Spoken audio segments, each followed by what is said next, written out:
یہ نماز کا جزو لازم اصل نماز یہی ہے. یہ تو بعد میں آپ کو ایک حدیث قدسی سناؤں گا انشاءاللہ، اگلا جو درس ہوگا اس کے حوالے سے بہت سی باتیں واضح. اس وقت یہ ہے کہ اصل نماز یہی ہے، یہ سورہ فاتحہ. چنانچہ میں آپ کو حدیث سنا رہا ہوں جو صحیح بخاری میں بھی ہے، صحیح مسلم میں بھی ہے، جامع ترمذی میں بھی ہے، سنن ابی داؤد میں بھی ہے، سنن نسائی میں بھی ہے، اور بہت سی کتابوں. اور یہ عن عبادہ بن صامت رضی اللہ تعالی عنہ، حضرت عبادہ بن صامت سے ہے مرفوعا کہ حضور نے فرمایا لا صلاۃ لمن لم یقرأ بفاتحۃ الکتاب، اس شخص کی کوئی نماز نہیں ہے جس نے کہ سورہ فاتحہ کی تلاوت نہیں کی. اب اس سے ہمارے ہاں ایک بڑا اختلاف ہوا، وہ نوٹ.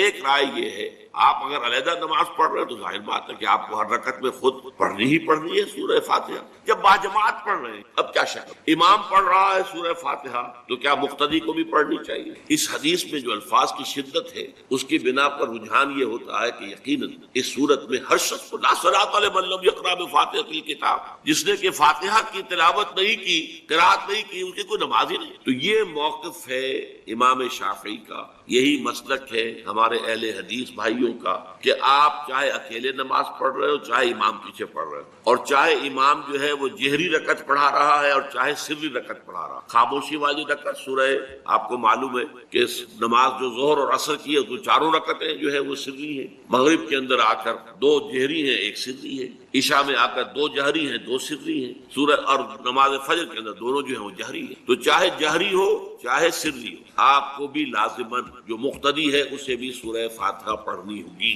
اب اس کے لیے انہوں نے یہ طریقہ جو ہے تلقین کیا ہے کہ امام تیزی سے نہ پڑھے، رک رک کر الحمدللہ رب العالمین، اس کے بعد اتنا وقفہ دے دے کہ جو مقتدی ہے وہ بھی کہہ لے اپنے دل میں یا اب پڑھ لے الحمدللہ رب العالمین الرحمن الرحیم. تو یہ رک رک کر پڑھنا، خاص طور پر اگر آپ کو موقع ہوا ہو کسی اہل حدیث امام کی امامت میں نماز ادا کرنے کا، تو آپ دیکھیں گے کہ بڑا فرق ہمارے جو حنفی امام الحمدللہ رب العالمین الرحمن الرحیم مالک یوم الدین ایاک نعبد و ایاک نستعین، چار آیتیں جو ہے وہ بھی ایک سانس میں پڑھ جائیں گے. لیکن یہ کہ عام طور پر جو اہل حدیث حضرات ہیں وہ رک رک کر ٹھہر ٹھہر کر پڑھتے، ترتیل کے انداز میں پڑھتے. یا پھر دوسری شکل انہوں نے ایک اور، یہ آپ سعودی عرب میں جب کبھی نماز پڑھیں گے اور آپ پڑھی ہو آپ نے تو وہاں آپ دیکھیں گے کہ امام جو ہے وہ سورہ فاتحہ پڑھنے کے بعد کوئی ایک منٹ جو ہے خاموش، تاکہ آپ اب جو مقتدی ہیں وہ اس وقفے میں وہ اب سورہ فاتحہ پڑھ، پھر وہ قرات کرے گا، کوئی اور آیات اس نے شامل کرنی ہے تو بعد میں شروع کرے گا، درمیان میں وقت. لیکن ایک مسلک یہ ہے، اور یہ مسلک جو ہے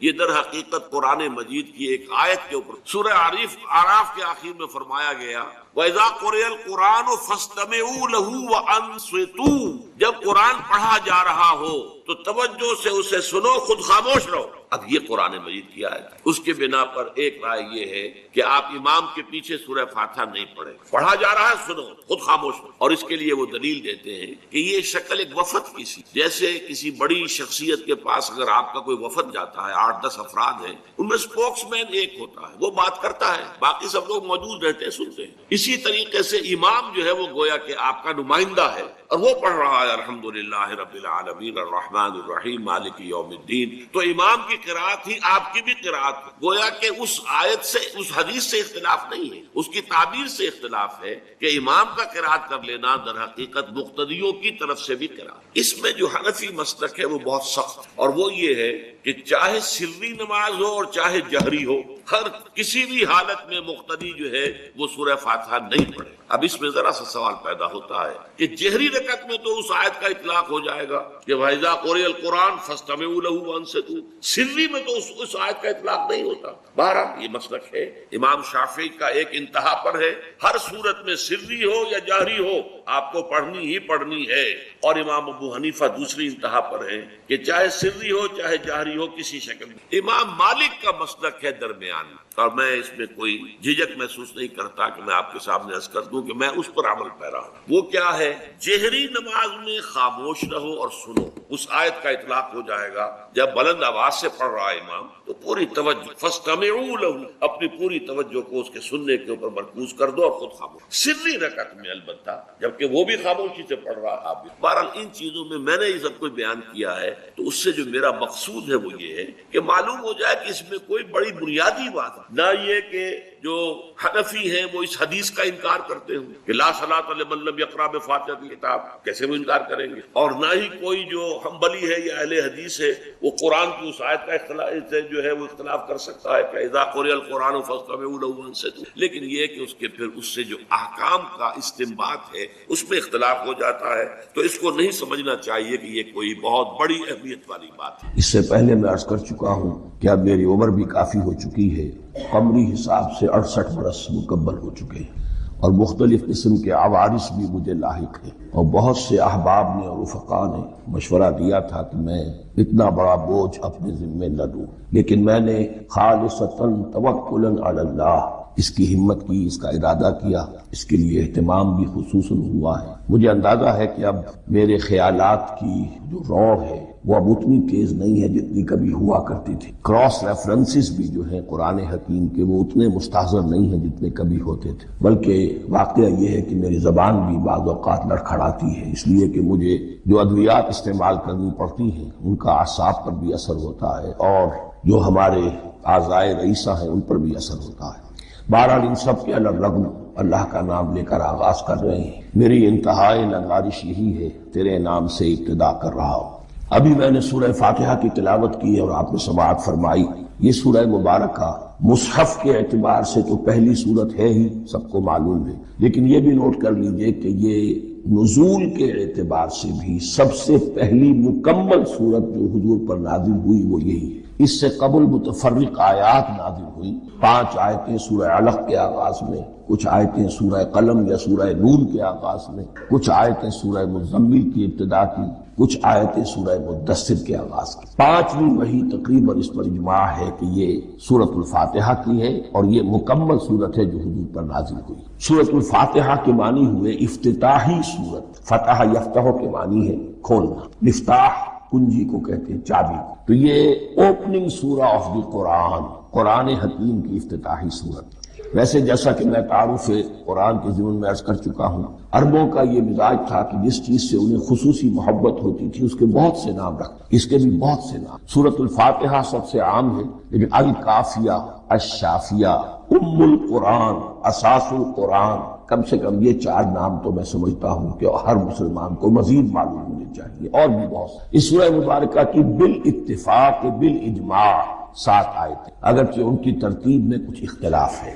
ایک رائے، یہ رائے امام شافعی کی بھی ہے اور بصرہ کے جو قراء تھے ان کی بھی، کہ آیت بسم اللہ بھی سورہ فاتحہ میں شامل ہے، اس کا جز وہ اس کو شامل کر کے پھر 7 آیتیں بناتے ہیں، تو آخری جنہیں ہم 2 آیتیں سمجھتے ہیں، صراط الذین انعمت علیہم غیر المغضوب علیہم ولا الضالین، وہ ان کے نزدیک ایک آیت۔ تو گویا کہ نتیجہ یہ نکلا کہ آیتوں کی تعداد 7 ہے۔ امام ابو حنیفہ رحمۃ اللہ علیہ کا موقف اور کوفے کے جو قراء تھے ان کا بھی موقف یہ ہے کہ آیت بسم اللہ نہ سورہ فاتحہ کا جز ہے نہ کسی اور سورت کا جز، سوائے ایک مقام پر جہاں حضرت سلیمان علیہ السلام کا خط جو ہے نقل ہوا ہے، جو انہوں نے ملکہ سبا کو لکھا تھا، انہ من سلیمان و انہ بسم اللہ الرحمن الرحیم۔ تو قرآن کے متن میں صرف اسی جگہ پر یہ آیت شامل سمجھتے ہیں، باقی یہ صرف علامت کے طور پر کہ یہاں سے ایک نئی سورت شروع ہو رہی ہے درج کی گئی۔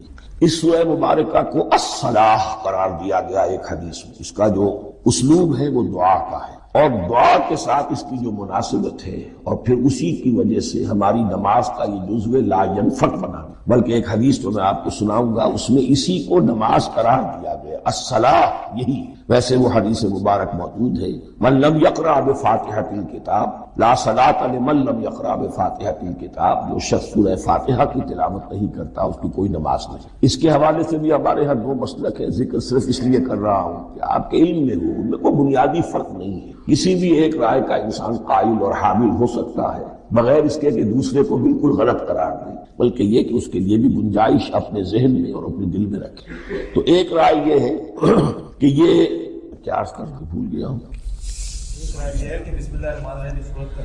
جی، اور دوسری آیت یہ ہے کہ اس کا حصہ نہیں ہے۔ اسی اعتبار سے یہ کہ یہ سورہ مبارکہ نماز میں پڑھی جانی ضروری ہے، لا صلاۃ لمن لم یقرأ بفاتحۃ الکتاب۔ البتہ یہ اختلاف ہے، یہ بات جو میں ذکر کر رہا تھا جو ذہن سے نکل گئی، کہ آیا مقتدی جو ہے امام کے پیچھے کھڑا ہو کر جب نماز پڑھ رہا ہو تو کیا اس صورت میں بھی اس کے لیے لازم ہے کہ سورہ فاتحہ پڑھے؟ اس میں 2 رائے ہو گئی، بلکہ 3۔ ایک رائے انتہائی ہے اور وہ فقہ حنفی کی طرف منسوب ہے کہ اگر آپ امام کے پیچھے مقتدی کی حیثیت سے نماز پڑھ رہے ہیں تو کسی بھی رکعت میں آپ سورہ فاتحہ نہیں پڑھیں۔ ایک دوسری بالکل برعکس رائے ہے، وہ امام شافعی رحمۃ اللہ علیہ کی ہے کہ ہر حالت میں چاہے امام جہری رکعت پڑھا رہا ہو جس میں وہ بلند آواز سے سورہ فاتحہ پڑھ رہا ہو، اور چاہے وہ سری رکعت ہو، ہر حالت میں مقتدی کو بھی پڑھنا۔ ایک تیسری رائے بین ہے، وہ امام مالک کی ہے رحمۃ اللہ علیہ، کہ جو سری رکعت ہے اس میں کہ امام بھی خاموشی سے پڑھ رہا ہے، مقتدیوں کو بھی پڑھنی چاہیے۔ جو جہری رکعت ہے جس میں کہ امام بلند آواز سے پڑھ رہا ہے، اس میں مقتدیوں کو خاموش رہ کر پوری توجہ جو ہے سننے پر صرف کر دینی چاہیے۔ اذا قرئ القرآن فاستمعوا له وانصتوا، جب قرآن پڑھا جا رہا ہو تو پوری توجہ اس کے پڑھنے پر مرکوز کر دو اور خود خاموش رہو۔ میرے اپنی رائے میں یہ تیسری رائے سب سے زیادہ صائب ہے اور اس میں کسی طرح کی بھی کوئی پیچیدگی پیدا نہیں ہو۔ بہرحال اس سورہ مبارکہ کا جو اسلوب ہے میں نے عرض کیا دعائیہ ہے، البتہ قرآن مجید کے علم اور حکمت کے اعتبار سے، اس کے فلسفے کے اعتبار سے ایک بات سمجھ لینی چاہیے۔ قرآن کا فلسفہ یہ ہے کہ بنیادی ہدایت ہر انسان کے دل میں موجود ہے، بالقوہ، پوٹینشلی۔ یہ جو قرآن مجید یا اللہ کی کتابیں نازل ہوتی ہیں یہ انہیں ایکٹیویٹ کرتی ہیں، وہ اندر کے جو ڈورمنٹ کانشسنس، خوابیدہ شعور جو ہے اسے بیدار کر کے، اور پھر یہ کہ اسے اجاگر۔ ہر سلیم الفطرت انسان اور سلیم العقل انسان، دو سلامتی یہ شرط، سلیم الفطرت، نیچر پرورٹڈ نہ ہو، فطرت مسخ نہ ہو، عقل سلیم ہو، ان دونوں چیزوں کا نتیجہ یہ نکلتا ہے کہ وہ انسان از خود، بغیر کسی وحی کی رہنمائی کے، بغیر کسی نبی کی تعلیم کے سے استفادہ کیے ہوئے از خود بھی کچھ حقائق تک پہنچ جاتا ہے۔ اور وہ حقائق کیا ہے؟ نمبر ایک یہ کہ اس کائنات کا ایک خالق ہے، وہ ایک، اور وہ تمام صفات کمال سے متصف۔ نمبر دو یہ کہ انسان کی زندگی صرف یہ زندگی نہیں ہے بلکہ ایک اور زندگی ہے کہ جس میں اس زندگی کے اعمال کے نتائج برآمد۔ یہ دو باتیں، اس کی زیادہ وضاحت کے ساتھ جو ہے اس کا تذکرہ آئے گا سورہ لقمان میں، جہاں حضرت لقمان کی شخصیت کا تذکرہ ہے، لیکن یہاں صرف یہ بات سمجھ لیجئے کہ قرآن کا فلسفہ یہ ہے کہ ہر انسان میں، ہر فرد نوع بشر میں جو اپنی ولادت کے وقت مسلم ہوتا ہے، حضور کی حدیث ہے کل مولود یولد علی الفطرہ ابواہ یحودانہ او ینصرانہ او یمجسانہ، ہر بچہ نوع انسانی کا فطرت اسلام پر پیدا ہوتا ہے، وہ فطرت کے اندر وہ ہدایت مدیت ہے۔ اب اگر وہ فطرت بس نہیں ہوئی اور عقل جو ہے وہ صحیح رخ پر کام کر رہی ہے تو ان دو حقائق تک وہ انسان خود پہنچ جائے گا، لیکن ان دونوں حقائق تک پہنچنے کے بعد اب وہ دست بستہ دعا کرے گا کہ اے رب اب مزید ہدایت تو مجھے عطا۔ ایک تو یہ کہ میں کیا کروں کیا نہ کروں، میری عقل اس میں ٹھوکر کھا سکتا، میں کسی اچھی چیز کو بری سمجھ سکتا ہوں، کسی بری کو اچھی سمجھ سکتا ہوں، تو مجھے صحیح راستہ، صحیح راہ ہدایت پر چلا۔ یہ دعا ہے جو انسان کرتا ہے جبکہ وہ ایمان باللہ اور ایمان بالآخرہ تک خود پہنچ چکا اور یہ سمجھتا ہے کہ صحیح زندگی کا رخ یہی ہے کہ جس رب کو میں نے پہچانا ہے کہ وہ اس کائنات کا خالق ہے اور مالک ہے اور رب ہے، میں اس کی بندگی کروں، اس کی اطاعت کروں، اس کا حکم مانوں، اس کے راستے پر چلوں، لیکن وہ راستہ کون سا ہے؟ اس کے لیے پھر دست بدعا ہوتا ہے کہ پروردگار تو میری رہنمائی فرما۔ یہ مقام ہے کہ جہاں آپ سمجھ لیجئے اپنے آپ کو بھی آج اس جگہ پر تصور کرتے ہوئے پھر اس سورہ مبارکہ کو پڑھیے کہ آپ اس مقام پر اللہ کے فضل و کرم سے پہنچ چکے ہیں کہ اللہ کو آپ نے پہچان لیا اور اس کی توحید کو جان لیا، اس کی جملہ صفات کمال سے آپ آتے، آپ یہ بھی جان گئے کہ بڑھ کر اس کے حضور میں حاضر ہونا ہے اور وہ حساب کتاب لے گا۔ پھر آپ نے یہ عہد بھی کر لیا کہ اب زندگی گزارنی ہے اس رب کی بندگی میں، اسی کی فرما برداری میں۔ اب یہاں کھڑے ہو کر آپ پوچھتے ہیں کہ اللہ مجھے وہ تفصیلی ہدایت عطا فرما، ایسا نہ ہو کہ کبھی میں کسی راستے پر چلتا ہوا کسی پگڈنڈی پر مڑ جاؤں اور وہ تھوڑی سی جو ڈیویشن ہو میرے راستے کی وہ میری عاقبت کو برباد کر۔ یک لحظہ غافل گشتم و صد سال راہم دور شد، اس لیے کہ ہوتا یہی ہے سیدھے راستے سے ذرا سی کوئی پگڈنڈی جو ہے تھوڑے سے اینگل پر نکلی ہے لیکن جب چلتے جائیں گے آپ تو جتنا آگے بڑھیں گے اس پر، اس راہ صراط مستقیم سے آپ اتنے ہی زیادہ دور ہوتے ہیں۔ یہ ہے قرآن مجید کی حکمت اور فلسفے کے اعتبار سے اس سورہ مبارکہ کا مقام۔ اب آئیے ہم بسم اللہ کرتے ہیں۔ بسم اللہ الرحمن الرحیم، شروع کرتا ہوں میں اللہ کے نام سے جو رحمان اور رحیم۔ اس پر کچھ گفتگو ہو چکی ہے تعارف قرآن کے ضمن میں کہ رحمان اور رحیم دو نام ہیں کہ جو رحمت کے مادے سے، رحمان میں اللہ تعالیٰ کی رحمت کا جوش ہے، جانی کیفیت، طوفانی کیفیت، اور رحیم میں اللہ تعالیٰ کی رحمت کا دوام اور تسلسل۔ یہ دونوں کیفیات اللہ کی رحمت میں بیک وقت موجود، جس کا ہم تصور نہیں کر سکتے۔ ہم سمندر کو دیکھتے ہیں متلاطم سمندر ہے، اس میں ہے جان ہے، طوفان ہے۔ دریا کو دیکھتے ہیں کہ وہ سکون کے ساتھ چل رہا ہے، خاموشی سے چل رہا ہے، بہہ رہا ہے، وہ تسلسل کے ساتھ بہہ رہا ہے۔ ہم ان دونوں کیفیات کو علیحدہ علیحدہ دیکھتے ہیں تو ہمارا ذہن ان دونوں کو بیک وقت اس کا تصور نہیں کرتا، تخیل ممکن، لیکن اللہ کی رحمت کی یہ دونوں شانیں مستقلاً ہر وقت موجود ہے بیک وقت، اسی لیے ان دونوں کے درمیان کہیں حرف عطف نہیں آئے۔ بسم اللہ الرحمن الرحیم،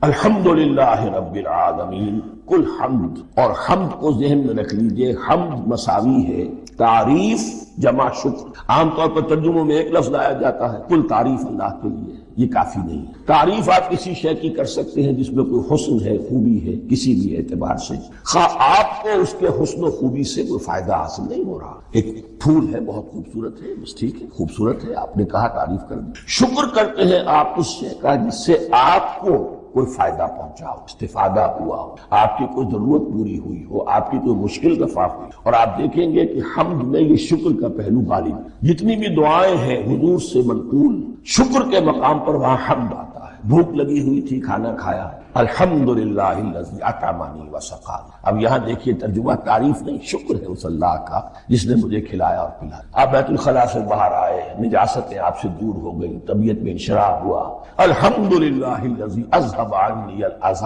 وعافانی۔ اور شکر ہے اس اللہ کا جس نے اذیت بخش چیزیں مجھ سے دور کر دی اور مجھے عافیت۔ تو یہ الحمدللہ رب العالمین، اللہ تعالیٰ کا حسن و کمال اور حسن و جمال اپنی جگہ بھی اس انتہا کا ہے کہ جتنی تعریف اس کا حق ہے ہم کر ہی نہیں سکتے، لیکن اس کے احسانات اور انعامات ہم پر اتنے ہیں کہ ہم ان کو بھی گن نہیں سکتے۔ لہذا ایک ہی احصاء ہم نے کر دیا الف لام کے ساتھ، الحمدللہ رب العالمین۔ تمام تعریفیں اور کل شکر اللہ کے لیے ہے کہ جو تمام جہانوں کا پروردگار، رب مالک ہے۔ رب میں ایک مفہوم ہوتا ہے ربوبیت کا، اور اس میں مفہوم شامل ہوتا ہے تربیت کا، ربیانی صغیرا۔ تو مالک ہونا اور تربیت دینا، آپ جس شے کے مالک ہوں گے آپ چاہیں گے اس میں بڑھوتری ہو، اس میں اضافہ ہو، وہ نشو و نما پائے۔ تو یہ دونوں چیزیں آپس میں ایک دوسرے کا جڑی ہوئی، پروردگار بھی اور مالک۔ عام طور پر عربی میں رب کا لفظ مالک کے لیے آتا ہے، رب البیت، رب الدار، رب المال۔ تو مالک وہاں پر ظاہر بات ہے کہ اس سے مراد کیا ہے، مال والا، گھر والا، گھر کا مالک۔ تو کل شکر اور کل تعریف اس اللہ کے لیے ہے جو تمام جہانوں کا مالک بھی ہے اور پروردگار۔ الرحمن الرحیم، رحمان ہے اور رحیم ہے۔ اب دوبارہ اس کی میں وضاحت نہیں کروں۔ مالک یوم، یوم دین کا مختار مطلق، دین عربی زبان میں کہتے ہیں بدلے کو۔ دناہم کما دانو، کما تدینو تو دانو، یہ کہاوت ہے۔ جیسے اردو میں ہم کہتے ہیں جیسا کرو گے ویسا بھرو گے، کما تدینو تو دانو۔ تو یہ ہے بدلہ، اس کا بنیادی مفہوم جو ہے وہ بدلہ ہے۔ تو بدلے کا ایک دن ہے جس دن فیصلہ ہوگا کہ کون کیا کما کر لایا ہے، اسے کیا بدلہ ملنا چاہیے۔ آیا اس کا برائیوں کا پلڑا بھاری ہے کہ اسے سزا ملنی چاہیے، یا اس کی حسنات اور نیکیوں کا پلڑا بھاری ہے کہ اسے جزا ملنی چاہیے، اس کا انعام اور اکرام کے ساتھ معاملہ کیا جانا چاہیے۔ وہ ایک دن ہے، اسے ہم یوم القیامہ کہتے ہیں۔ اور لیکن اصل بات جو یہاں کہی گئی، یعنی ایک جملے میں تین باتوں کا اعتراف ہو رہا ہے۔ بعث بعد الموت، ایک دن آئے گا کہ ہم مرنے کے بعد تمام انسان اٹھا لیے جائیں، پھر حساب کتاب، پھر اللہ کے ہاں حاضری ہوگی اور حساب۔ اور تیسرا یہ کہ اس حساب کتاب کے دن کا مختار مطلق اللہ، یعنی کسی اور کو اپنے ذہن میں سہارا بنا کر آپ زندگی گزاریں کہ وہ مجھے چھڑا لے گا، یا وہ ہستی جو ہے اتنی زوردار ہے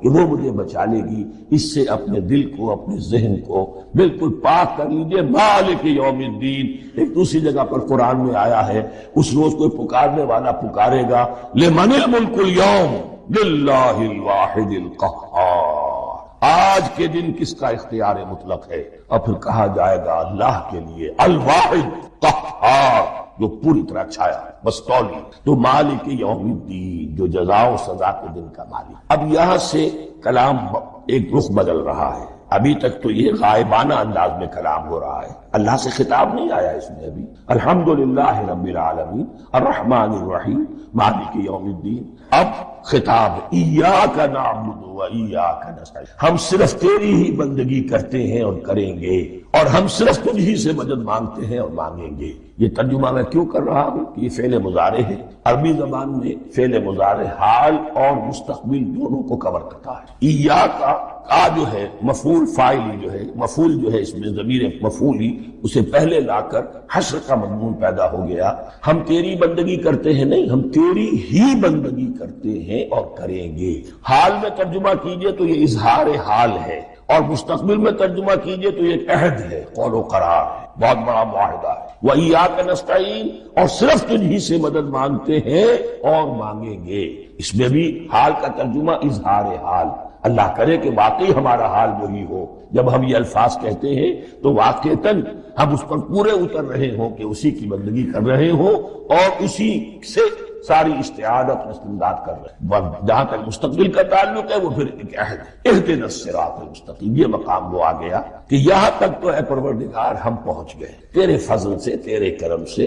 فطرت سلیمہ بھی تیری عطا کردہ تھی، عقل سلیم بھی تیری ودیت کردہ تھی، ان دونوں کی روشنی سے ہم یہاں تک تو پہنچ گئے۔ اب ہماری جو ضرورت ہے، احتیاج ہے، وہ کیا ہے؟ اہدنا الصراط المستقیم، ہدایت بخش ہمیں سیدھے راستے۔ یہاں دو باتیں سمجھ لیجئے، انفرادی سطح پر انسان کے لیے نہ معلوم کتنے مرحلے آتے ہیں ہر روز جس میں وہ ایک چھٹک کر کھڑا ہو جاتا ہے، یہ کروں یا یہ کروں، دو آلٹرنیٹو سامنے آ رہے ہیں، فیصلہ کرنا مشکل ہو رہا ہے۔ قدم قدم پر ہدایت کی ضرورت، اور اجتماعی طور پر نوع انسانی تین بڑے بڑے تمدنی مسائل میں واقعہ یہ ہے کہ تسلیم کر لیا جانا چاہیے کہ عقل انسانی اس کو راستہ نہیں۔ عام معاشرتی سطح پر مرد اور عورت کے درمیان حقوق اور اختیارات کا کیا توازن ناممکن ہے، انسان طے نہیں کرے، انسان یا مرد ہے یا عورت ہے۔ عورت سوچے گی اپنے لحاظ، اپنے جذبات کا، اپنے خیالات کا لحاظ رکھے گی، مرد کے جذبات و احساسات کا اسے کوئی اس کا کوئی تصور ہی ممکن نہیں۔ مرد سوچے گا اسے اپنے احساسات معلوم ہے،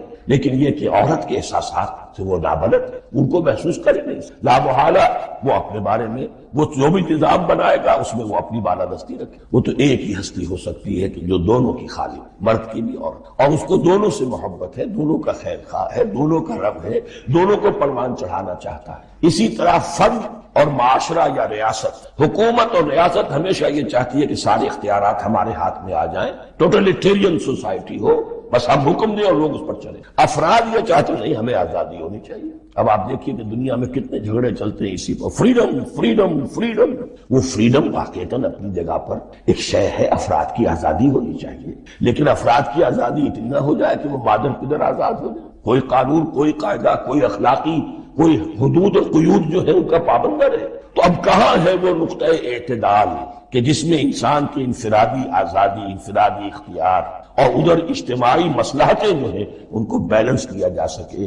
انسان طے نہیں کر سکتا، صرف اللہ ہی اس کے لیے۔ تیسرا مسئلہ ہے سرمایہ اور محنت، اس میں کیا توازن؟ سرمایہ اور محنت دونوں مل کر کچھ بنا رہے ہیں، کچھ پروڈیوس کر رہے ہیں۔ اب اس میں نفع جو ہوا ہے اس میں سرمایہ کا کتنا حصہ ہونا چاہیے اور لیبر کا کتنا ہونا چاہیے، کون طے کرے؟ اس کے لیے بھی کہ ایسا نہ ہو کہ سرمایہ داری جو ہے آکاش بیل بن کر پورے معاشرے پر چھا جائے، اور غریب بیچارہ، مزدور بیچارہ، کاشتکار بیچارہ وہ گویا کہ چکی کے دو پارٹوں میں پس کر اس کی کوئی حیثیت نہ رہے۔ لیکن یہ کہ دوسری طرف اگر یہ کہ مزدور کا جو حق ہے اس سے زیادہ اس کو دے دیا جائے تو سرمایہ جو ہے وہ سکڑ جائے گا، شائی ہو جائے گا، وہ پھر میدان میں نہیں آئے گا۔ کیا کیا جائے؟ کون سا نقطہ عدل و اعتدال ہے؟ یہ تین مسائل ایسے ہیں، اہدنا الصراط المستقیم۔ تو یوں سمجھیے کہ ایک جو بنیادی ہدایت تھی، ایک اللہ کو پہچان لینا، یہ جان لینا کہ کل حسن و جمال اور تمام انعام و اکرام کا منبع اس کی ذات ہے، وہ رحمان ہے اور رحیم۔ اور یہ جان لینا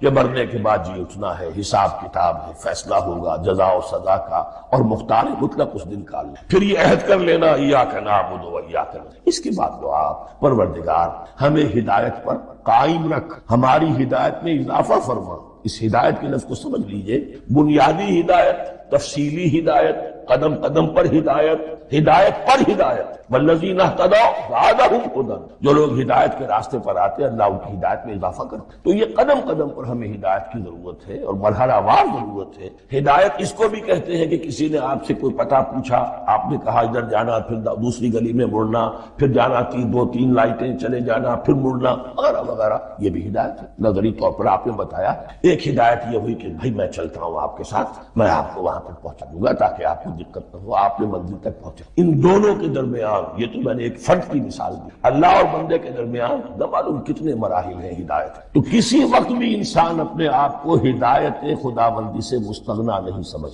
اور نہیں تو پروردگار جو ہدایت دی ہے اس پر ہدایت پر قائم رکھ۔ کیا پتہ شیطان کا کوئی حملہ، کیا پتہ ہمارے نفس کی کوئی شرارت کسی ایسے رخ پر ہمیں ڈال دے کہ اب تک کی ساری کمائی بھی ضائع ہو۔ لہذا یہ نہ سمجھیے کہ جب یہ ساری چیزیں ان کو معلوم تھی، وہ ان چیزوں کا تو اقرار کر رہے تو اب ہدایت کون سی مانگ رہے ہیں؟ تو ہدایت کا تو بڑا میدان کھلا ہوا ہے، اور اس ہدایت کی وہ جو میں نے آخری شکل آپ کو بتائی ہے کہ منزل مقصود تک پہنچا دے، یہ ہدایت بھی قرآن مجید میں اس معنی میں بھی لفظ آیا ہے کہ اہل جنت جب جنت میں داخل ہوں گے تو جو ترانہ حمد ان کی زبان پر اس وقت ہوگا وہ کیا ہے؟ الحمدللہ الذی ہدانا لہذا وما کنا لنہتدی لولا ان ہدانا اللہ۔ کل شکر اس اللہ کا جس نے ہمیں یہاں تک پہنچا دیا، ہدایت دی یہاں تک پہنچیا، اور ہم ہرگز نہ پہنچ پاتے، ہم ہرگز ہدایت یافتہ نہ ہو سکتے اگر اللہ ہی ہمیں ہدایت۔ اہدنا الصراط المستقیم، سیدھا راستہ، صراط الذین انعمت علیہم، اور اس کی مزید وضاحت ہے، راستہ اس کا ان لوگوں کا جن پر تیرا انعام ہوا۔ یہ کون لوگ ہیں؟ اس کی وضاحت آپ کو ملے گی سورہ نساء میں۔ من یطع اللہ والرسول فاولئک مع الذین انعم اللہ علیہم من النبیین والصدیقین والشہداء والصالحین۔ چار طبقات ہیں منعم علیہم جن پر اللہ کا انعام ہوا ہے۔ چوٹی پر انبیاء کرام، اس کے بعد صدیقین کرام، اس کے بعد شہداء عظام، اس کے بعد عام صالح۔ یہ بیس لائن ہے۔ اس سے اوپر کا درجہ شہداء کا ہے، اس سے اوپر کا درجہ صدیقین کا ہے، اور پھر اس سے اوپر کا درجہ انبیاء کا ہے۔ انبیاء میں سے پھر وہ بھی ہوتے ہیں کہ جو اولو العزم من الرسل ہیں، لیکن یہ چار طبقات ہیں ان کے غیر المغضوب علیہم ولا الضالین، جو مغضوب علیہم نہیں، جن پر تیرا غضب نہیں، اور غضب ہوتا ہے ان پر کہ جو ہدایت کے واضح ہونے کے بعد ہدایت کو ترک کرتے، وہ ہے مغضوب علیہم۔ جنہیں ہدایت مل گئی ہو، ہدایت کو پہچان لیا ہو، پھر اپنی شرارت نفس کی وجہ سے، اپنی نفسانیت کی وجہ سے، اپنے تکبر کی وجہ سے، اپنے حسد کی وجہ سے وہ اس حق کو رد کر، اس کو ترک کر، ان پر اللہ کا غضب۔ اور اس میں اس کی بہت بڑی مثال تاریخ کے اعتبار سے یہودی، اللہ نے انہیں ہدایت دی، کتابیں عطا کی، تورات، انجیل، زبور، سینکڑوں نبیوں میں مبعوث، 1400 برس تک نبوت کا تار ٹوٹا ہی نہیں، مسلسل۔ ابتدا میں بھی 2 نبی، موسیٰ اور ہارون، اور اختتام پر بھی 2 نبی، عیسیٰ اور یحییٰ علیہ السلام، اور ان کے مابین کوئی لمحہ نہیں آیا ہے تاریخ بنی اسرائیل میں جبکہ کوئی نہ کوئی نبی موجود، لیکن انہوں نے اپنی شرارت نفس کی وجہ سے ہدایت تورات سے بھی منہ موڑا، اور پھر سب سے بڑی بات یہ کہ ہدایت محمدی سے، ہدایت قرآنی سے صلی اللہ علیہ وسلم منہ موڑا، وہ ہے مغضوب علیہ ولا الضالین، اور نہ ہی گمراہ ہوئے۔ یہ لفظ جو آتا ہے عربی زبان میں گمراہ کا بھی ہے اور تلاش حق میں بھٹکنے والے۔ ایک وہ شخص ہے جس پر حق ابھی واضح نہیں ہوا، تلاش، اس کے لیے بھی ضال کا لفظ۔ اسی طرح کوئی شخص کسی کے عشق اور محبت میں ایسا ہو جائے، دیوانہ ہو جائے، اس کو بھی ضال کہتے ہیں، یعنی اس کے اوپر جذبات کا اتنا غلبہ ہو گیا ہے کہ محبت اور عشق کی بنا۔ تو حضور کے لیے یہ لفظ آیا ہے وَوَجَدَكَ ضَالًّا فَهَدَىٰ، اور یہ تو سورۃ الضحیٰ ہے، اکثر بیشتر لوگوں کو یاد ہوگی۔ تو یہ جو ضال کا لفظ ہے، اس میں سمجھ لیجئے ضروری نہیں ہے کہ وہ گمراہ ہو، بلکہ وہ بھی کہ جو ابھی راہ ہدایت کی طلب میں، اس کے حصول کے لیے اس کی تلاش میں کوشاں ہے، اور وہ بھی کہ جو کسی مغالطے کی وجہ سے حق سے منحرف۔ یہ بھی جان لیں کہ ایک ہے بدنیت، تکبر، حسد، حق کو جان کر پہچان کر رد کر دینا یا چھوڑ دینا یا ترک کر دینا، ایک ہے کسی غلطی میں، کسی جذبات کے اندر آ کر کسی غلو کے اندر مبتلا ہو کر اور حق سے منحرف. اس کی جو سب سے بڑی مثال ہے وہ نصارہ ہے، عیسائی. حضرت مسیح کو انہوں نے مانا لیکن غلو کیا. یہ لفظ آئے گا آگے، لا تغلو فی دینکم، اپنے دین میں غلو نہ کرو. جیسے ہمارے ہاں بھی بعض لوگ ہیں جو حضور صلی اللہ علیہ وسلم کی تعریف میں، حضور صلی اللہ علیہ وسلم کے ساتھ اپنی محبت کے اظہار میں غلو کرتے. یہ انتہا درجے کو ہو گیا تھا حضرت مسیح علیہ السلام کے ماننے والوں میں، اور اس کی بنا پر انہوں نے تثلیث کا عقیدہ ایجاد کر لیا اور حضرت مسیح علیہ السلام کو اللہ کا بیٹا بنا. تو اس کی سب سے بڑی مثال ضالین کی اس اعتبار سے کہ ہدایت پانے کے بعد کسی بدنیتی سے نہیں بلکہ کسی اچھے جذبے میں غلو کی وجہ سے. رسول سے محبت کرنا تو اچھا جذبہ ہے لیکن یہ محبت بھی ایک حد میں رہنی چاہیے. غلو کرے گی تو ظاہر بات ہے کہ اس کے بعد وہ گمراہی کی طرف. یہ ہے اس سورہ مبارکہ کا ترجمہ، اور اس کے بعد آخر میں آمین کہنا یہ مسنون بھی ہے، کہنا چاہیے. البتہ اختلاف یہاں بھی صرف اتنا ہے کہ نماز میں جب آپ امام کے ساتھ ہیں وہ اگر جہری قرات کر رہا ہے تو آیا اس کے بعد آپ زمین میں تم دیکھتے ہو وہ اپنا رزق اٹھائے تو نہیں پھرتے. یہ پرندے جو ہیں کیا ان کا رزق ان کے پاس اسٹور میں نہیں؟ حضرت مسیح کا ایک بڑا پیارا جملہ ہے، سربن آف دی ماؤنٹ. کیوں فکر کرتے ہو حواریین سے، کیوں فکر کرتے ہو کہ کیا کھائیں گے؟ تم جنگل کی چڑیوں کو نہیں کہ وہ خالی پیٹ اپنے گھونسلوں سے شام کو آسودہ ہو، ان کے پاس کہیں کوئی جمع تو ذخیرہ نہیں ہے گندم کا. تو جو تمہیں جو آسمان کے پرندوں کو کھانے کو دیتا ہے، کیا یہ خود کیوں فکر کرتے ہو کیا پہنو گے؟ جنگل کی سوسن کو نہیں دیتے کہ جس قدر شاندار لباس اللہ نے رنگین. سلیمان بھی اپنی ساری شان و شوکت کے باوجود ویسا ملبس رہا، ویسا لباس اس کے پاس بھی. تو جو جنگل کی گھاس کو لباس دے جو آج ہے اور کل جھونک دی جائے گی آگے، کیا وہ تمہیں لباس دے؟ یہ ہے تب اللہ کا. وَكَأَيٍّ مِّن دَابَّةٍ لَا تَحْمِلُ رِزْقَهَا اللَّهُ يَرْزُقُهَا وَإِيَّاكُمْ. اللہ ہی انہیں بھی رزق دیتا ہے، تمہیں بھی دے گا. کیوں فکر کرتے ہو کہ کل کیا کھائیں؟ آج جس نے تمہیں رزق دیا وہ کل تمہیں اس کے اوپر توکل. دولت کی محبت، اگر آپ کو دولت کی محبت آمادہ کرتی ہے کہ اللہ کے حدود کو پامال کر، حرام ذرائع استعمال کر، دولت آنی چاہیے، حلال سے ہو، حرام سے ہو، جائز ہو، بائی ہوک اور بائی کروک دولت آنی چاہیے. تو آپ کی محبوب حقیقی کون ہو؟ یہ دولت آپ کی کون بڑے سے بڑا موحد اس شرک کا اس حضور نے اس قدر کلیئر فرمایا ہے. تعس عبد الدینار و عبد الدرہم، ہلاک ہو گیا یا ہلاک ہو جائے. یہ کلام خبریہ ہے یا یہ بددعا ہے؟ تعس عبد الدینار و عبد الدرہم، درہم و دینار کا بندہ ہلاک ہو جائے. نام عبد الرحمن ہے، حقیقت میں عبد دینار ہے. عبد درہم و دینار آنے چاہیے، جائز سے یا ناجائز سے، حلال سے یا حرام سے. تو معبود ہمارے ہندو بھائیوں نے کیا کیا؟ لکشمی دیوی دولت کی دیوی ہے، پوجا کر. مطلوب کیا ہے؟ دولت. اس کی پوجا وہ خوش ہو جائے تو دولت. ہم نے کہا ہٹاؤ جی اس دیوی میں سے ہم براہ راست ہی پوج لیں گے. بس یہی تو فرق ہے. عبد الدینار و عبد الدرہم، یہ انفرادی شرک فی المحبت، جو روح عبادت ہے، جو عبادت کی جان ہے، محبت. غایت الحب ما غایت الظلم، ٹاپ پر.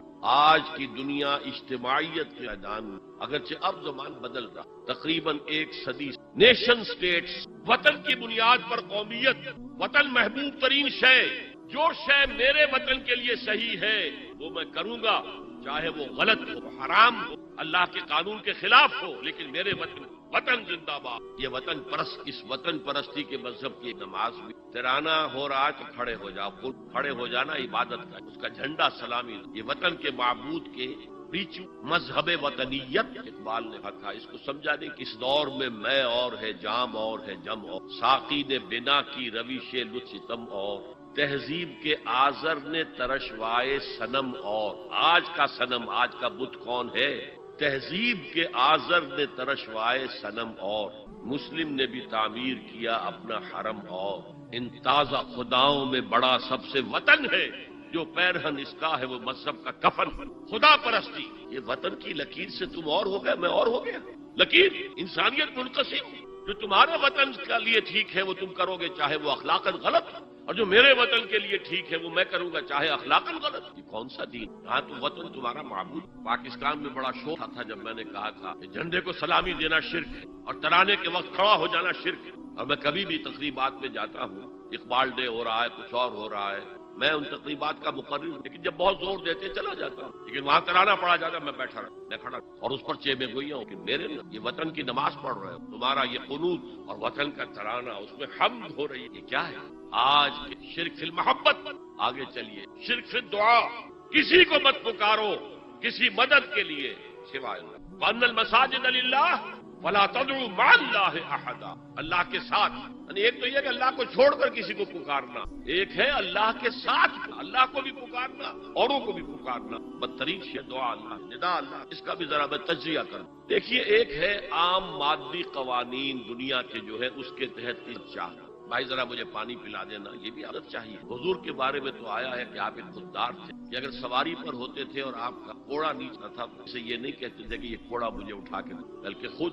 تو یہ جو قانون مادی ہے اس کے تحت مدد مانگنا بڑی بات نہیں، کوئی غلط بات نہیں۔ ماورائی اعتبار سے، غیبی اعتبار سے کسی سے مدد مانگنا کسے باشد کوئی ہو، شرک سے دعا، ان المساجد للہ فلا تدعوا مع اللہ۔ ایک ہے استعارتن اقبال کہتا ہے ہمالا ہے فصیل کشور ہندوستان، تو یہ خطاب بالکل ایک استعارہ، اسی معنی میں مولانا حالی نے اپنی مسدس کے اختتام پر جو مناجات لکھی ہے، اے خاصہ خاصان دعا ہے امت میں وہ دی جو بڑی شان سے نکلا تھا وطن پردیس میں وہ آج تک۔ تو اس معنی میں اس لفظ استعمال ہو جائے تو اس پر بہت زیادہ الرجک بھی نہیں ہونا چاہیے، لیکن غیبی طور پر کسی کے بارے میں یہ عقیدہ رکھ کر کہ وہ میری مشکل کشائی کر سکتا ہے، حاجت روائی کر سکتا ہے، میری مدد کر سکتا ہے، یہ شرک ہے، اور اس کے شرک ہونے میں کوئی شک نہیں۔ ان المساجد للہ فلا تدعوا مع اللہ احد۔ اب دیکھ ہمارے یہ فرشتے یہاں بیٹھے ہیں، ہم کہہ سکتے ہیں ذرا بھائی میرا یہ کام کر دینا؟ نہیں کہہ سکتے۔ جبرائیل کو پکار سکتے ہیں، اے جبرائیل ذرا میرا یہ کام کر۔ وہ عالم غیب کسی ولی اللہ کی روح پکار کر کہنا کہ میری یہ مشکل روح، اللہ سے کہیں، اللہ کو پکارے، اللہ جس کے ذریعے سے چاہے آپ کی۔ اس ضمن میں کہوں گا کہ شاہ ولی اللہ دہلوی نے ایک بات کہی ہے، اگرچہ مجھے اس کی کوئی دلیل اپنے طور پر انڈیپینڈنٹلی کتاب و سنت میں نہیں ملی، لیکن شاہ صاحب کا ایک مقام ہے جو میری نگاہ میں، میرے نزدیک دو عظیم شخصیں عالم اسلام کی، امام ابن تیمیہ اور امام غزالی کو جمع کریں تو شاہ ولی اللہ بنا، اتنی عظیم شخص۔ انہوں نے یہ لکھا ہے کہ جو اللہ کے برگزیدہ بندے ہیں اولیاء اللہ تعالیٰ ان کی ارواح کے فوت ہونے کے بعد ملائکہ کے طبقہ اسفل میں شامل کر دے رہے ہیں، اور وہ بھی جس طرح وہ ملائکہ اللہ کے احکام کی زمین میں تنفیذ کر رہے ہیں وہ بھی اسی کام میں لگے۔ میں نے عرض کیا کہ میرے پاس انڈیپینڈنٹلی کوئی دلیل نہیں ہے اس کے حق، لیکن شاہ صاحب کا فرمانا خود میرے لیے ایک درجے میں۔ لیکن یہاں ایک تو یہ نوٹ کرنے کا، ملائکہ کا طبقہ اسفل، ملائکہ کا سب سے نچلا طبقہ، اور اللہ کے حکم فرشتے کر رہے ہیں وہ بھی ہوں، ہمیں اس سے کیا غرض ہے؟ ہم نہ فرشتے کو پکار سکتے ہیں اور نہ کسی ولی اللہ کو، پکارو اللہ کو۔ قال ربکم ادعونی استجب لکم ان الذین یستکبرون عن عبادتی سیدخلون جہنم داخرین۔ تمہارا رب کہتا ہے مجھے پکارو، مجھ سے مانگو، میں تمہیں دوں گا، تمہاری دعا سنوں گا، قبول کر۔ اور جو بربنائے تکبر مجھ سے نہیں مانگتے وہ جہنم میں داخل ہوں گے ذلیل و خوار۔ حضور نے ایک بات، مجھے متن یاد نہیں ہے، بہت پیار، دیکھو انسانوں سے تم مانگتے تو ایک دفعہ تو اس کے ماتھے پر تیوری پر بل پڑ ہی نہیں، سامنے حادثہ، چلیے بعد میں کچھ وہ دے ہی دے، ناگوار نہیں۔ ارے اس سے مانگو جو کہتا ہے کہ مجھ سے مانگو اور میں دوں گا، وہ نہ مانگنے پہ ناراض ہے، اس سے نہیں۔ رات کے آخری ساعتوں یا جسے آپ کہتے ہیں small hours of the morning, حدیث میں آتا اللہ حضور اجلال جس کو ہم نہیں جانتے کیسے نزول، ذات باری تعالیٰ، اس کو تعلقات کے جو بات آ گئی قرآن میں حدیث میں وہ ہم مانتے ہیں، کیسا یہ ہم نہیں جانتے، اس کا ہاتھ ہے کیسا ہے ہم نہیں جانتے، اس کا چہرہ ہے کیسا ہے ہم نہیں جانتے، اس کی ساکھ ہے، اس کی پنڈلی ہے کیسی ہے ہم نہیں جانتے، وہ سنتا ہے کیسے سنتا ہے ہم نہیں جانتے، کیا اس کے کان ہے،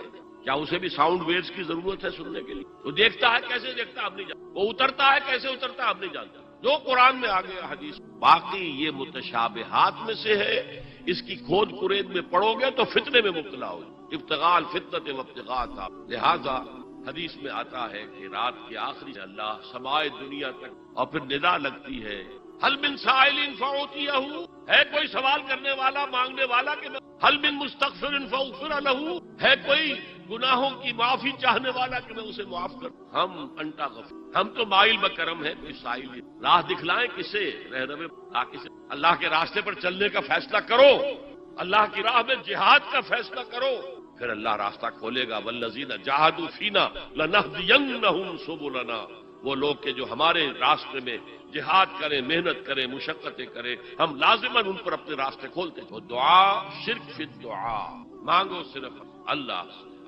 وہ چاہے کسی فرشتے کے چاہے کسی فوت شدہ ولی اللہ کی، چاہے کسی کو بھی نہیں، براہ راست اپنے حکم اس کی تو چاہے کرے، کن فیکون، وہ جیسے بھی ہو وہ آپ کی ضرورت پڑے گا، وہی ہے جو کہ مشکلات کو حل کر دے، وہی ہے کہ وہی ہے جو مرض سے شفا دے، پکارو اسی کو، مانگو اسی۔ اب آئیے کچھ مراسم دیت ہوئے، مراسم رسم کی ظاہری رہ گئی، رسم ازاں روح بلالی نر، فلسفہ رہ گیا تلقین غزالی۔ یہ قرآن کا بھی ہم اسے رسم الخط کہیں، رسم الخط، اور یہ حضرت عثمان کے زمانے میں فائنل کی۔ یہ اس تو ابدیت کے اظہار کے لیے کچھ رسومات سے ایک مرتبہ ہو چکے، قنوت والقانتین والقانتات، یہ جو ہے اللہ کے حضور میں چاہے ہاتھ باندھے چاہے ہاتھ کھلے، لیکن ذرا گردن میں خم کر کے کھڑے، نماز کے تھے۔ یہ بھی اپنی عاجز تذلل، وہ جو ابن قیم کی میں نے ڈیفینیشن آپ، العبادت تجمع اصلین غایت الحب وغایت الذل والخضوع، حد درجے میں اللہ کے سامنے بچ جانا، رکوع سجدہ اللہ کے سامنے۔ اور اس معاملے میں دین محمدی جو اپنی تکمیل کو پہنچ گیا، الیوم اکملت لکم دینکم واتممت علیکم نعمتی ورضیت لکم، حضور کی بعثت سے قبل سجدہ تعظیمی جائز تھی، شخص کی تعظیم عزت کے، حضرت یوسف کے سامنے کے والدین اور 11 بھائی، بچپن میں خواب دیکھا تھا اور 40-50 سال بعد اس کی تعبیر فعل ایک اس واقعے کے طور پر سجدہ کر، جھکنا سجدہ، یہ جائز تھا۔ حضور پر شریعت مکمل، توحید مکمل، اب ہر نوع کا سجدہ حرام مطلق ہے سوائے اللہ کی۔ ہمارے مسلمانوں نے بھی اپنے دور ملوکیت میں سجدہ تعظیم، عدالت، بادشاہ کے دربار میں جا رہے تو اس کی حالت، یا آپ کے پڑوس میں جو حیدرآباد کی ریاست سلام کا سلام مشرکانہ فعل ہے، مغلیہ دربار میں بھی تھا۔ شیخ احمد سرہندی رحمۃ اللہ علیہ نے کہا غلط ہے، حرام ہے، دربار میں شکایت، آخر مخبری کر بھی تھے، من شر حاسد، طلبی ہو گئی، بلایا گیا دربار میں حاضر، اور ایسا اہتمام کیا کہ جب حضرت مجدد آگے آئے بادشاہ تک جانے کے درمیان میں دیوار سی حائل، اس میں سے جھک کر گزریں گے نا تو وہ کسی درجے میں تو ہو جائے گا، وہ بھی سجدے ہی کی شکل ہے، سجدے کا ہاف پہلی جب آیات سجدہ آتی ہے قرآن میں، عام نمازوں میں دیکھتا ہوں کہ وہ آیات سجدہ والی آیات پڑھی نہیں تھی، حالانکہ تراویح میں تو پڑھی جاتی ہے، لیکن پہلے بتا دیں دوسری رکعت آ رہا ہے تو لوگ تیار ہو، رکوع بھی اگر فوراً ہو جائے آیت سجدہ کے بعد تو اس سے بھی اس سجدے کا حق ادا ہو جائے۔ بہرحال حضرت شیخ مجدد رحمۃ اللہ علیہ دربار میں آئے، اس کھڑکی میں سے پہلے پاؤں گزارے، پھر جیل میں ڈال دیے گئے۔ حاضر ہوا میں شیخ مجدد کی لحد پر، وہ خاک کے ہے زیر فلک مطلع انوار، گردن نہ جھکی جس کی جہانگیر کے آگے، جس کی نفس گرم سے ہے گرمی احرار، وہ ہند میں سرمایہ ملت کا نگہباں، اللہ نے بر وقت کیا جس دین الہی، دین محمدی کے خاتمے کا اعلان۔ اب بڑے بڑے مولویوں نے یہ اکبر کو سبق پڑھا، بڑے مولوی درباری مولوی، انہوں نے سبق پڑھایا، اللہ کا ایک دن 1000 برس کا ہوتا، اور اللہ کا ہر معاملہ 1000 سال تک ہوتا۔ اب 1000 سال ہو گئے محمد کی رسالت کو، ان کی رسالت کا دور ختم صلی اللہ علیہ وسلم، اب دوسرا 1000 سال، اسی لیے الف ثانی کہتے ہیں نا، الف ہزار کو کہتے ہیں الف ثانی، یہ دوسرا 1000واں سال جو شروع ہو گیا ہے، اس میں ایک نئے دین کی ضرورت ہے، وہ دین اکبری ہے، دین الہی ہے۔ اور دین الہی کیا تھا؟ یہ ایک بہت بڑی سیاسی تدبیر تھی، اصل میں بہت بڑی سیاسی، اور اس کا ظہور بعد میں بھی ہوا ہے ہندوستان کی، وہ یہ کہ ہندوستان کی ترقی میں جو چیز سب سے بڑی رکاوٹ ہے وہ مذہبی اختلافات ہیں، لہذا ایسا کرو سارے مذاہب جو ہیں اسے ہاون دستے میں ڈالو، کوٹ کوٹ کے چورا چورا کر کے بناؤ صفو، اور یہ مذہب سب کا ہو جائے تو مذہبی اختلافات ختم ہو جائے گا۔ دوسری بات ان کی سمجھ میں یہ آ گئی کہ اصل میں اختلاف رسالت اور شریعت کی بنیاد پر ہوتے ہیں، لہذا دین الہی بس خدا کو مانو، بس رسالت وغیرہ کو چھوڑو، خدا تو سب کا رب ہے، اسے آپ پرماتما کہہ لیں، مہادیو کہہ لیں، جو چاہے کہہ لیں، اللہ کہہ لیں، رام کہہ لیں، قُلِ اللَّهَ وَالرَّحْمَٰنُ أَيَّمَّا تَدْعُوا فَلَهُ الْأَسْمَاءُ الْحُسْنَىٰ، قرآن کہتا ہے تم اللہ کہہ کر پکار لو یا رحمان کہہ کر پکار لو، جس کو بھی تم پکار رہے ہو یہ جان لو کہ تمام اچھے نام اسی کے۔ یہ فلسفہ تھا بہت گہرا، وہ جاہل تھا، ان پڑھ تھا، لیکن بہت بڑا سیاستدان۔ لیکن یہ کہ اگر ایک حکومت اور جو سب سے بڑا مغل اعظم جس کو کہتے ہیں، اس کے زمانے میں مسلمانان ہند جو ہے سیاسی اعتبار سے اپنے عروج پر تھے، لیکن دینی اعتبار سے پاتال تھا، دین محمدی ختم، 1000 سال کا ایک دن ہے اور وہ ختم۔ اللہ نے اٹھایا مجدد الفسانی رحمت اور ان کی درویشانہ مساعی کے ذریعے سے۔ اب دیکھیے اس زمانے میں تصوف کے ذریعے سے سب سے بڑا شرک آ رہا تھا، وحدت الوجود کی ایسی تعبیرات ہو رہی تھی جو ہماوست بن گئی تھی. ہماوست اور وحدت الوجود کے درمیان تو زمین آسمان کا فرق ہے. ہماوست میں کائنات حقیقی ہے، خدا اس میں حل ہو چکا ہے، اس کے اندر ظاہر ہو گیا، اور وحدت الوجود حقیقی صرف اللہ کا، اس کائنات کا وجود کوئی ہے ہی نہیں. لیکن یہ ختم ہو رہا ہے. اس پہلو سے مجدد الف ثانی کے مجدد اعظم کو اللہ نے کہا شیخ احمد حضرت عمر کی اولاد سے تھے، فاروق تھے، شاہ ولی اللہ بھی فاروق، رگے فاروقیم کہتے ہیں شیخ احمد صدی، میری فاروقی رگ پھڑکتی ہے. اس کے نتیجے میں وہ دین الہی کا خاتمہ. بعد میں ہمارے ہاں یہ آیا ہے ہندوستان میں برہمو سماج، برہمو سماج، اور گاندھی جی بھی اسی فلسفے کے تھے، وحدت ادیان. اور یہ سیاسی اعتبار بہت اونچی ذہنی سطح کی غمازی کے استان کے اندر کے یہ مذہبی اختلافات کو اگر ہم کسی طرح کھرل کر کے ختم کر دیں، ہاون دستہ میں ڈال کے کر دیں، تو پھر یہ کہ یہاں ترقی ہی.